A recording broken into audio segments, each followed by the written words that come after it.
I hit record right before that, so we are recording. Perfect. Brought to you by Seltzer. LaCroix? Oh, No. you're actually going to plug it? No. I'm just All right, restart. All right, And I just started go. recording now. I'm just going to say we're bought and sold by Big Seltzer. That's a joke from, Kyle. We can plug this other guy, Kyle Kalinske. He has like a YouTube channel podcast. Anyways, his people who stan him, they say that he's bought and sold by Big Seltzer. Oh, yeah? Because he always has a seltzer water. It's like, We can't trust this guy. yeah, I can't trust him. He's bought by Big Seltzer. He's just a mouthpiece for a Big Seltzer. That's like us too. Ideas. Solutions is also totally bought and sold by Big Seltzer. They're like, what about a carbonated ocean? And you're like, that's a Big Seltzer idea. They're trying to slide it in. I'm just saying. Just saying, let's carbonate the ocean. No big maybe deal. fish want carbonated salt water. We want to get carbon out of the atmosphere. We want to get it into the ocean. You know who can help with that? Seltzer. I just happen to run a seltzer company, my friend. Let me talk to you. People are talking about planting trees. I'm talking about carbonating the oceans. Let's talk business. No, hey, but everybody. Oh, wait. I was going to intro. No, go for it. Hey, everybody. This is Solutions from the Multiverse. I'm Adam Brous. I'm Scott Moppin. That was really seamless. I feel like we're really hitting our stride. Getting into it. Welcome back, everybody. Yeah. So good to see you again, Adam. What do we got going on today? Oh my God, let's do it. Top line, we've got, okay. I got to start with the idea straight up, right? That's the rule. Okay. Sure. We should take the top largest 50 cities in the United States, and they should all become their own states. So there will be 100 states at the end, Okay. 200 senators, and the same number of congresspeople because that's from population. All right. That's the idea. Wait, let me walk through understanding this. It's a big idea. It's a crazy idea. It's simple, but let me. Yeah. So currently there are 50 states. Then we take a list of the 50 largest cities. Mm-hmm. Those immediately graduate into states. Yeah. And get removed from the states they were formerly in. Yes. Okay. And they become their own states. Gotcha. Yeah. The state of New York City is now separate from the state of New York and State. they might have to adjudicate who gets to call themselves New York State. Okay. But maybe New York would return to New Amsterdam. It's been covered. Yeah. Could happen. Could happen. New York's one of the spots I've never been, so I feel terribly unauthoritative talking about New York in any capacity. Yeah, that's okay. I love New York, but I've never lived there. But I've been there 20 times. I have tons of friends there. It's just, it hadn't happened yet. Such a great place. Go in the fall is my... Yeah? Oh my God. Fall in New York? Oh my God. Central Park with the leaves and just the beautiful sweater weather, all the people in their black pea coats walking around. So hold on. I didn't even finish understanding your idea. Yeah, So we got sidetracked on New York. It's a great city. So we now instantly have 100 states. Yes.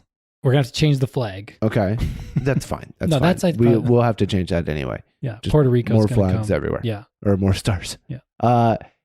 And then that means another, basically doubling Congress size. Well, Congress would stay the same because Congress is by population. So the total population stays the same. Population of the United States is one number. Okay. Well, the representatives House of Representatives stays the same. It stays the same number of representatives. We just redistribute. But there would be definitely senators double. Senators would double because two per state. Yeah. Yeah. So now there will suddenly be 200 senators. Yeah. Or we could adjust it where a state that's a certain size only gets one or something. But the basic idea would just be keep the Constitution 200. exactly the same. Okay. And actually part of the Constitution. That would be 200. Yeah. And this is possible because in the Constitution, there's an article or a part of the article which says, how to accept new states into the Union. And so there's a procedure to do this. It has to be, I have my little Constitution over there, but I think it's something like half the states have to agree, or no, the state, if it's inside of a state, the state has to agree. Right. And then the part that wants to join the union has to agree. And then and then it has to pass Congress or something. Well, so it's so it can be done. I mean, the immediate problem that springs to everyone's mind. Yeah. This means you're going to have to design 50 new license plates all at the same time. God. One person's going to be given that job, and they are definitely going to slack on like 47 of them. Yeah. And also, I'm talking about 50 cities. So, I mean, city number 48 is like, Louisville or something. I mean, it's like, it's not a small city, but it's not New York, LA, Chicago. Those are easy, It's true. I wonder what's the 50th? And then what happens if like the 50th city and the 51st city are separated by like 10 people, and then 10 people move from one to the other? Do you downgrade the state back to a city and upgrade the other city into a state? Oh, if there is like a tiny margin between the 50th and the 49th, or the 51st and the 50th. Right. If they shift over one census period. Shoot. You couldn't do that. You'd have to lock it in. It's like, nope, this is it. Yeah, this is it. This is it. Sorry, up and coming city. It's a one and done. I wonder what the 51st, what is the 50th largest city? That's. Let me see. I can look it up while we keep talking. Yeah, no worries. Yeah. All right. So the other real thing is that. So why would we do this at all? Why? Well, why? Right. Okay. Yeah. Why? Obviously, there's huge problems in the way, like trying to get. I mean, it's kind of the crazy. License plate thing is funny. That's the main problem. But then there's other things like Yeah. What is this solve? It's called solution. So what is this? Yeah, it's a solution. Okay, so it's a solution to essentially American democracy is kind of screwed up, right? And a lot of people have a lot of solutions. We should have third parties, or we should have proportional representation, or ranked choice voting, which is a great idea. Right. We won't talk about that because everyone knows that idea already. This podcast is only about ideas people don't know. But ranked choice voting is a great solution. But so this is like supposed to come up with something that it is a really kind of wild solution no one's ever thought of. And so here's the idea. Basically, the founding fathers or whatever, the people framers of the Constitution, they were like, our Constitution should reflect the already power blocks of our nation, and it should like bring those power blocks into a kind of dynamic confrontation. That's why like the Congress is based on the number of people, but the Senate is based on just the state, because there was this dynamic between big states and small states that they tried to put into the Constitution. Right. Well, right now there's a huge power blocks that are unrepresented in government, which is the difference between urban interests and rural interests. It doesn't really get in any way. Those interests can't actually confront each other institutionally in our government. How do you mean? Well, I lost you there. Yeah. Well, like for example, in the Senate, you have like 2 representatives from Rhode Island and you have 2 representatives from Texas. Right. So there's a kind of balance of power between small states and big states. And then in Congress, there's like a proportional balance by population. But there isn't really like a way where urban interests, like the interests of people who, for example, I don't own a car. That's an urban interest to like not have cars. Like I would love to like get rid of cars and tax gas. And I mean, I'd love that. I don't care. Like people are like, oh, gas is expensive. Everyone listening is going to hate me, but I don't care. I actually think gas should be really expensive because I don't care, because I don't have a car and I don't need gas to be cheap for me. It doesn't matter at all. Right. So that's like an interest that's not represented anywhere because there aren't urban representatives. Mayors are very important to this. And there's actually a league of mayors, which I think is a really cool, important institution. I'm a comic book guy. I love the sound of a league of mayors. Right. Like the League of other things. League of Justice League. There's lots of leagues out there. Of course. Yeah. League of Nations. League of Extraordinary Gentlemen. So how do we represent those? It would be like a reset to the American democracy where you would start to see that cleavage. It's called cleavage in the sociology research or whatever. There's a cleavage between urban and rural interests, but that cleavage is not represented in the government. Right.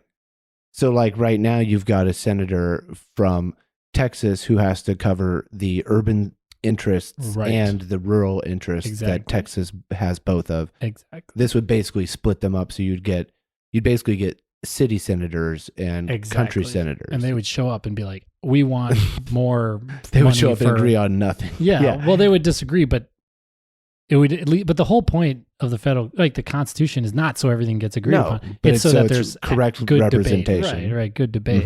So that's kind of the thing you're trying to fix for. But there's a bunch of things. There's unfair elections, right? So right now, if you're like in an urban environment, if you're like in LA or San Francisco or New York, your vote, especially for president, matters like zero. Very, yeah. And it's largely because of the difference between cities and rural areas. That's, electoral college means that if your spot leans heavily somewhere, it can feel like your vote, which is just part of that tsunami, doesn't really. Right. And this would fix that instantly, because now you'd have Congress people and senators from this populous areas.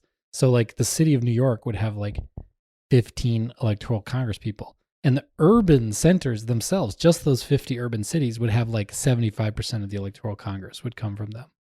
So you're seeing this as kind of like stacking Congress with, and the Senate and the House with like a lot more urban voices than are there now. Well, the country is already a more urban country than it ever was. 70% of people already live in cities. So what I'm trying to say is it's not stacking Congress, it's making the government representationally reflect the country. So it's actually it's resetting the government so that it actually reflects the country rather than, like for right now, our country, I mean, this is supposed to be a fun podcast, but like we're really screwed. Our country's really screwed. A tiny minority, vocal minority, has taken over the government, and partly it's the wealthy, oligarchs or whatever, but it's also like ideological minority, and they're able to just take over the whole thing. It feels like a minority of people have an outsized power in the government, which is frustrating and crazy. I think they just said 157 Congress people voted against gay marriage. Yeah, that's a lot. Yeah. That's a lot of retrograde MFers out over there. A lot of people wanting to go the opposite direction. It's disheartening. So in this case, if you did this solution where you did 100 cities, 100 states, that vote would have been, 25 people would have said that, because they would have been from these kind of, rural, less educated, less resourced places in the country, who are more like traditional or kind of scared of new things or whatever. But most of the country is actually super cosmopolitan and progressive. And like, that's the thing I think we forget as Americans is it's always proposed to us on the news, like it's 50-50, it's blue versus red, 50-50. Right. But if you actually look at the numbers, it's like 15% red and 70% blue. Yeah. And then it's all but then because of gerrymandering and all this sort of screwed up stuff. And the super rich people tend to like the party that gives super rich people extra stuff. So, and super rich people get to have like extra voice in pretty much everything. So it they're like, yeah, this is half and half. And you're like, it is not, but we have to. Right. And the same, no one wants to believe this stuff. But I mean, if you just look at the things, it's the same thing. Like everyone thinks, Medicare for all, that must be some kind of like minor outlier idea. No, 70% of people in America believe in Medicare for all. Something like 50% of Republicans believe in it. If you ask them, hey, should we have healthcare? Should everyone be able to afford healthcare? They say yes, like the majority of Republicans. So, the idea that we should keep a system of healthcare that keeps like, I don't know, something like 20 million people uninsured and like 40 million underinsured and like, I don't know how many more other tens of millions like not going to the doctor because they don't want to, shell out or whatever. Right. It's crazy. It's totally undemocratic. Anyway, so this would try to fix democracy by using a part of the Constitution that's already there. It says you can just create new states. And then if the mayors of these 50 cities got together and said, let's do this, there's a lot of power there. That's a lot of economic power. Yeah, and that's all the economic power, right? That might be an issue. Exactly. And all the members of the cities, if they realized, oh crap, like my votes don't count. Like that used to piss people off. Now people just go and say, oh yeah, my vote. Like I vote here in California, my vote doesn't count for anything. It's like a complete throwaway vote. But if I lived in San Francisco, and San Francisco was its own, or the Bay Area was its own city, my vote would count a lot. I would have a lot more. That would like count, or at least not a lot. It would just count equal. Sure. Sure. Yeah. You would have. Yeah.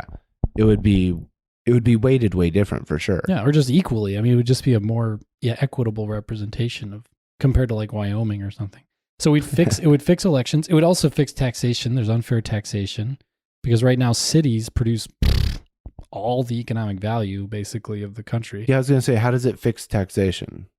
Well, right now cities pay in more taxes than they receive in tax benefits. Right. Like by far, like by double, like yes. by an enormous margin. So, so if cities were their own states, they could, for example, states have their own income taxes, which means cities could have their own income taxes. So they'd get property tax, sales tax, and income tax. And the citizens of those states wouldn't have to pay another state income tax the way they do now. So if you live in New York where there is an income tax, you have to pay New York state income tax, New York City income tax, and federal income tax.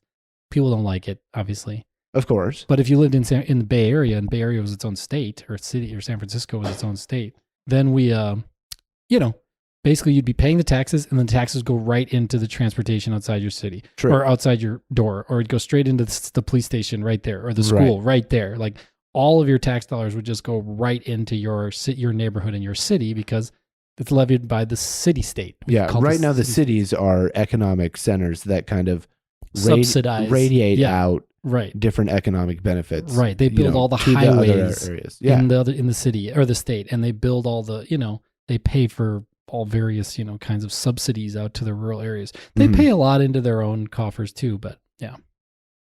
Now that's good. I mean, here's the Kansas boy in me because I grew up in Kansas. Yeah. It's like we're brought up being like, okay, well, here's the city's generating this huge thing, but also the rural areas are generating, this like food, and the food things are really important.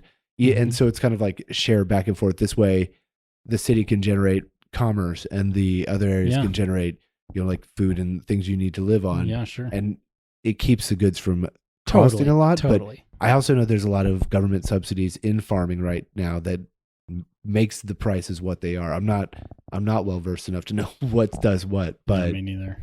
But yeah, that's where I see them objecting, because it's kind of like the world before we talked about it on. If you talk to another state and you're like, the really like big generating tourist area that like gives you lots of money and gives money for the whole state, can we just like pop that out into its own thing, and then you just kind of without that? No, there might be pushback. There will be pushback. Probably, I'm curious where. But the point is, if there's pushback, the cities are stronger than the pushback, because the cities are the most powerful things in the country.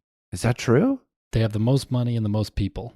Yeah, but that also means like it feels like the most people feels like they're the most vulnerable to like problems, like electricity running out is a problem in a city real fast.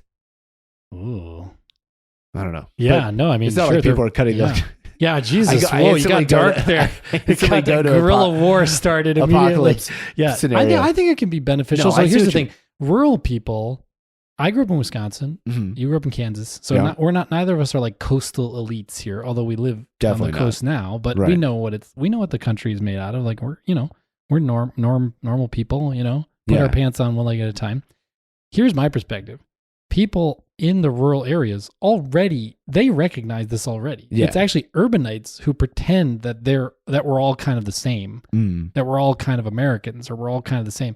Rural people already know, like, well, that's city folk, like they know that, but urban people would never be like, oh, bumpkins. Like that would be so offensive. We don't say that. People really recoil at saying something like that, and we should, because there's nothing wrong with any people's way of life. But I think what I'm saying is people would be happy to have their own state and not have to deal with all the freaking urbanites telling them how to do everything. Instead of feeling like your political views are hijacked by someone in somewhere you're not even at. Exactly. And that goes both sides. Ways. They'd love it. They'd say, yeah, goodbye, New York. We're going to run our schools however we want. We're going to run our state however we want. Like, whatever. If we want money, we're still half the Senate. We can go ask the federal government to redistribute funds, to do federal land programs and agricultural programs and stuff. And the idea that like, oh, this would make everyone like more entrenched in their views and cause some sort of gridlock in Congress. That's a non-starter, because that already exists, and that's already exists.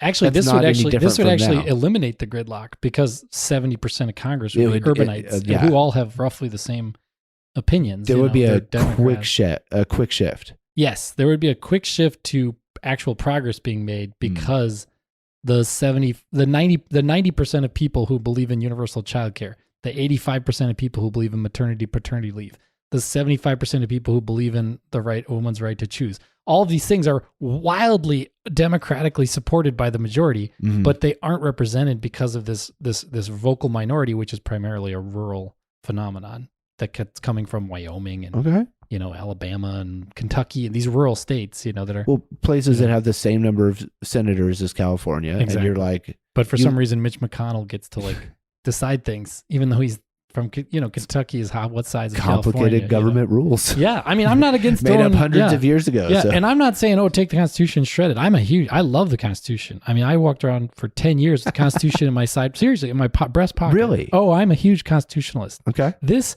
is directly in the Constitution. The Constitution, the article, whatever it is, it says to make a new state, here's what you do. So it's in there. The machinery to do this is there.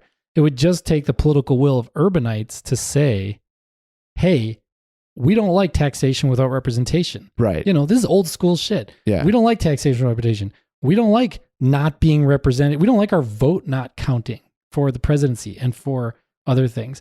We don't like that we're wildly overrun in the Senate when we represent 75% of people are urbanites and 25% are rural. And yet there's this 50-50 in the Senate. Like all of these things, like the urbanites would just have to say, no, we are urbanites. We want our urban values to be in the government. And therefore we want to use this part of the Constitution to generate 50 new states and balance, kind of balance the powers that be. The last time they would have added states to the United States would have been Alaska and Hawaii in 48 and 49. Yeah. And now Puerto Rico, a big talk DC. About Puerto Rico and DC. Yeah. Puerto Rico is actually the voting process is already in play, so it's not going to be able to remain what it is now, which is a territory. I think we have to either make it a state or cut. Yeah, I think. Whoa. I think that there's a vote coming up at some point. So that'll be fascinating to watch because it has been a huge push and pull just to get one state. And so the idea to be like, all right, well, let's change our mindset. 50 at once. It's crazy. Boom. Yeah. It would be chaos and it would be fun. Yeah. But it'd be cool. It would shake stuff up real fast and get things moving and make real consequences to elections. Right. Maybe that would get a lot more people engaged in the political process because you're right. There's a lot of apathy right now where people are feeling like it doesn't matter what I do. Right. And I shouldn't, I'm too busy to bother with voting and informing myself anyway. And this can be like, all right, well, clearly you've got a reason. Yeah. Yeah. And also all politics is local. That's what they say. If tons of people in cities were contacting their mayor every day and saying, join the League of Cities, please join the League of Cities. Please, please, please. I want the League of Cities. I want our city to be our own state. I believe in this plan. Like the mayors would be like, oh shit, like a mayor could run on part of their platform. I will sign on to the League of Cities proposal or the 100 state solution or whatever name you want to call it. I like 100 state solution because it has the name of the podcast in it. Well, and it tells your eventual goal, which is to get to 100 states, right? Which you're putting that on Front Street, which is probably good. Oh, here it is. Article 4, Section 3, Clause 1. New state of the Constitution. Okay. New states may be admitted by the Congress into this union, but no new state shall be formed or erected within the jurisdiction of another state. There's a problem. Nor any state be formed by the junction of two states or more, or parts of states. But then here's how you do that. If you want to do either of those things, all right, without the consent of the legislatures of the states concerned, as well as of Congress. So you have to get the daddy national Congress, and you have to get the baby state Congress. Yeah. So it has to be like, let's imagine New York or Illinois. You know? Chicago, Illinois. Yeah, situation. Chicago, Illinois. Mm-hmm. Maybe that's less explosive than New York. I don't know, but I think a bunch of Illinoisans would be like, yeah, goodbye Chicago. Like we don't like Chicago. Like if you talk to people in Illinois, they don't like Chicago.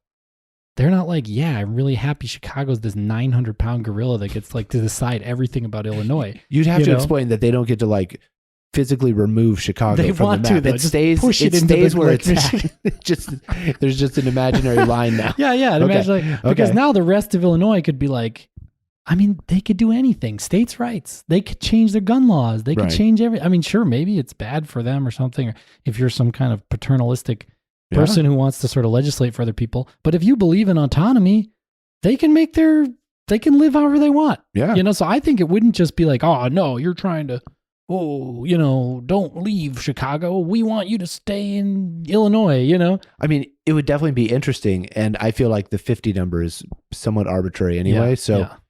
So popping it up, it would fix itself. Like the problems would sort themselves out eventually. We'd figure it out. But it would be interesting because I don't know what that kind of a shift would do all at once. Yeah. Other than what you're saying, which you could predict.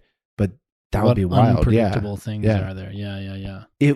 My other question is, I was a suburbs guy. So I didn't grow up in the city or the country. I grew up in the suburbs. Yeah. And where's the edge of the city? Right. Where does it end? I feel like I could see, I would have wanted to be included with the city stuff and not the country stuff because I'm like, I like doing things and going populous places.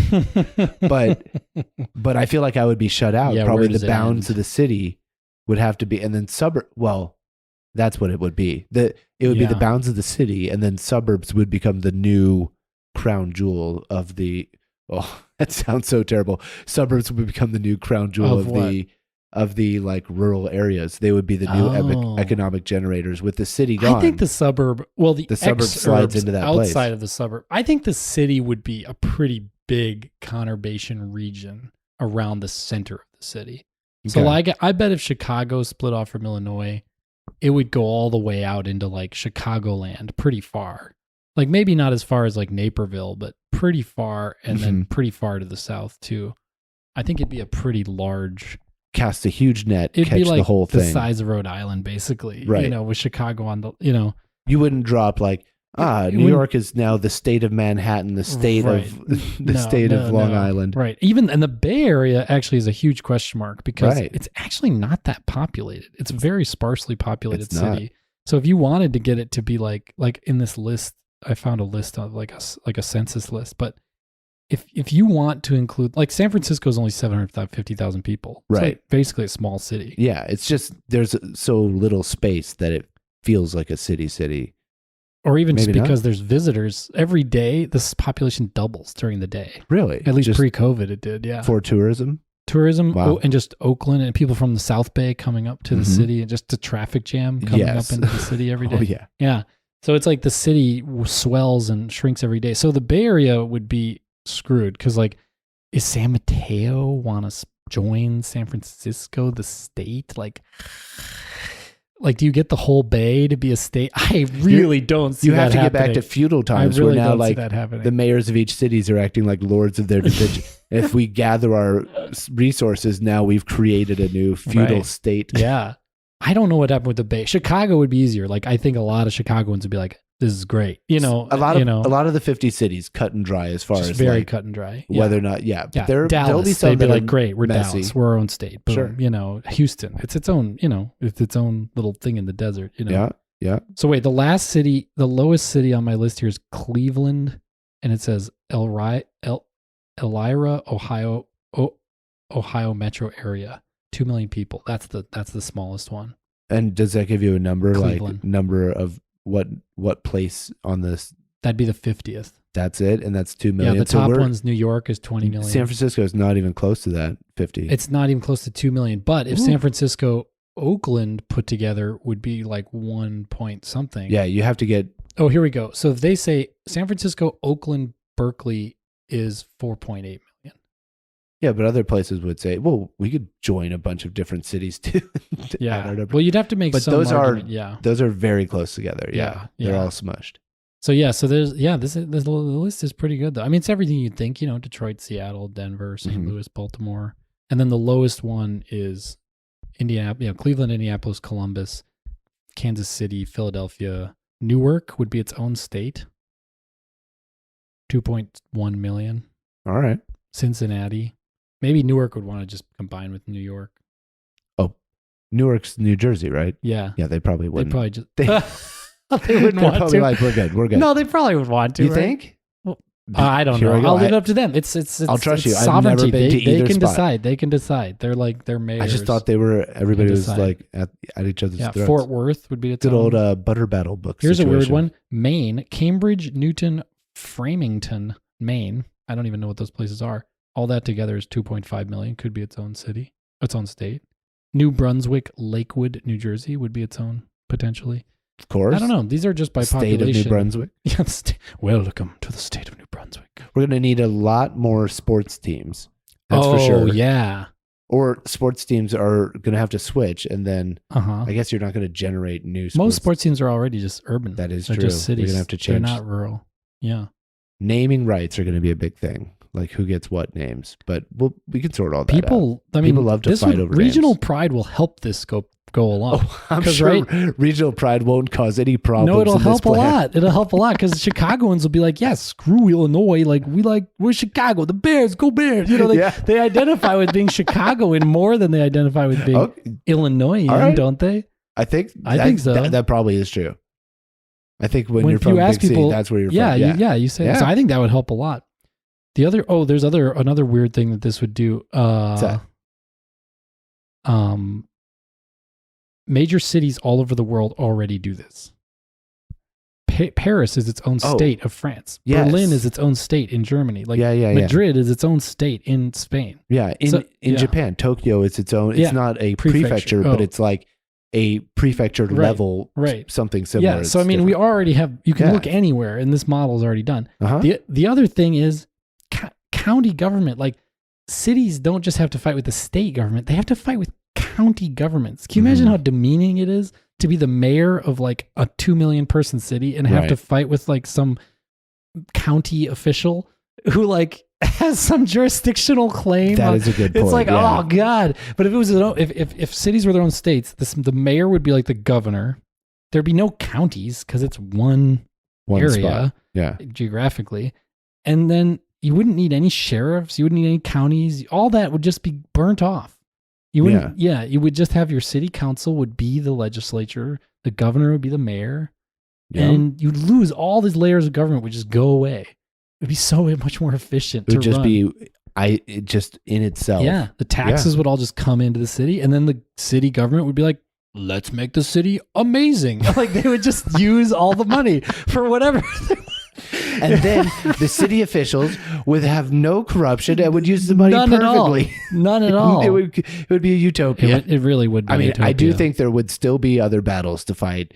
Regular corruption is still an issue, but this does say, I mean, you've convinced me that this is, when you first said it, I was like, what? Nobody's going to go for this from any direction, but I hear your direction. Yeah, no, now when you can hear it, said though. that, I'm like, I hear everybody fighting it from every direction right. for a bunch of different reasons, but you're shooting them down one by one. And it makes sense where you're coming from. I still don't think it's an easy sell. It's not in any way, but I think if it all comes down to the urbanites. I also think it really it'll be really interesting how the Puerto Rico vote goes. Because that'll kind of show a lot what the temperature is and may lead for there's future a lot stuff. of problems though with that though, because there's really there's a big racial cultural aspect to that where white people and racist people are going to be like, Puerto Rico, they're brown and speak Spanish. Like, why would they be American? And it's there's also a bunch of the majority of Americans are brown and speak Spanish. You're like that.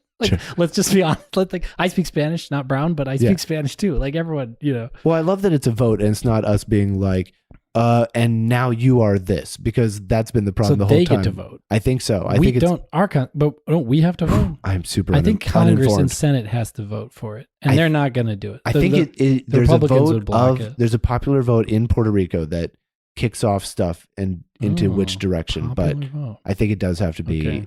Man, it has to be ratified by. Yeah, it has to be approved somewhere up the board. But all right, I'm going to check it out before next time. I mean, I think when you try to do one state, it's easy to shut it down. But when you say when you mount a mass, I mean, the only way this would pass or even start to pass is if there was a mass movement where American urbanites realize that they're being completely hoodwinked and that their taxes they're not getting representation for their taxation. Their votes are not worth crap compared to the votes of people in rural areas. And that this would fix that, then they can start to promote not federally, but to their mayor. They can say, Mayor, you should promote the League of Cities. You should promote the 100-state solution. And if that bubbles up, then you could actually, I think this actually, if you think about it in terms of just self-interest, this is like a no-brainer. Urbanites should promote this. This would vastly improve their self-interest. But people don't vote on their self-interest largely. Right or left-wing people don't vote on their self-interest. They largely vote just kind of on their ideology or kind of what they believe. Yeah. Yeah. But I mean, there's some evidence that I was going to say with Puerto Rico, when you try to go for one thing, it can be kind of small and it's kind of hard battle to fight. But sometimes when you go really big, it actually gets an easier battle to fight. Sure. Or if you reach big and then the compromise is somewhere 20 states lower and you're just like, well, that's what I want anyway. Yeah. No, maybe there is something to that in the 50 states. Like maybe we'd be kind of fine with 20 or 10. I actually would like 1,000 states. And they go, absolutely not. You go, fine. Well, then how about 50? And they go, well, that's much more reasonable. I'm instantly agreeable to it. I agree with that. Let's do that. We eyeball them. Can I have 500 hot dogs for free? No, that's crazy. I'll take 2 hot dogs for free. Okay. Actually, I stole 2 hot dogs. Well, that doesn't sound nearly as bad. Exactly. That's the strategy. I figured, okay, now I'm fully on board. Now I am fully on board. I love it. Oh, the 100-state solution. It's a crazy idea, but hey, that's what this podcast is for. It's for crazy ideas. Throwing them shake out there. Ourselves loose from like what we think is the limits of what's possible. I love it. That's great. I love it too, Scott. Well, thank you, Adam, for bringing another one. For bringing your skepticism, your generosity. Always. You are a scholar. Happy to be the wet blanket. My pleasure. All right, let's sign off. I'm Adam Browse. I'm Scott Maupin. We're both AJ. I'm AJ Browse at AJ Browse on Twitter. Oh, and Scott at Maupin. Scott Maupin on Twitter. SCOTMAUPIN. There it is. That's Please, if you guys thought this was totally outrageous and you don't believe it and you think it's crazy, tweet it at me. I think Scott doesn't want to be any kind of comments. No, please. And if you think it's great and you think this is absolutely what everyone should be doing, great. If you have a twist on it, great. Just tweet at us. We'll have this conversation on Twitter. Text 1 for no. Text 2 for yes. Yeah. +1 if you want to vote for it. No. Yeah. But we would love to hear from you. That's great. That'd be great. Let's move it on to Twitter. Okay. Thanks, everybody. Until next time. Bye-bye. Bye.